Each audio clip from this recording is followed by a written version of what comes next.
delegazione regionale per risolvere i problemi della scuola dell'infanzia. C'è anche un'importante novità, perché il comune di Telio Veneto sarà il primo del Veneto a pagare, avete capito proprio così, le insegnanti della primaria, perché è stata creata la terza sezione. Vediamo nel servizio cosa ci dice Andrea Tamai, sindaco di Telio Veneto.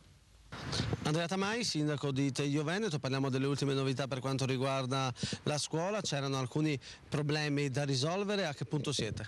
Allora, noi avevamo il problema che abbiamo una scuola dell'infanzia con sole 2 sezioni su un bacino di 8.000 abitanti, perché ricordo che è l'unica scuola statale anche per il comune di Fossalta di Portogruaro.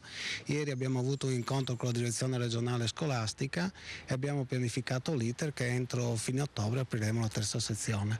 Naturalmente questo è un intervento da parte del comune, perché il comune si accollerà alla spesa degli insegnanti.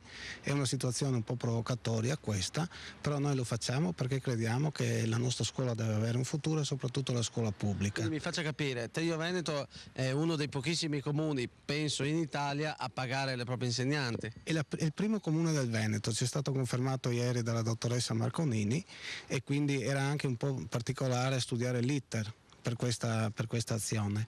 Noi facciamo questo perché altrimenti rischiamo di perdere anche la scuola elementare, perché abbiamo un continuo travaso di bambini verso il Friuli o verso Portogruaro, e questo naturalmente porterebbe alla chiusura anche della scuola elementare a Telio. Ecco, ma voi avete ottenuto questo obiettivo grazie anche, non solo immagino al provveditorato regionale, ma anche ai genitori, cioè vi hanno proprio chiesto insistentemente di lavorare su questo punto?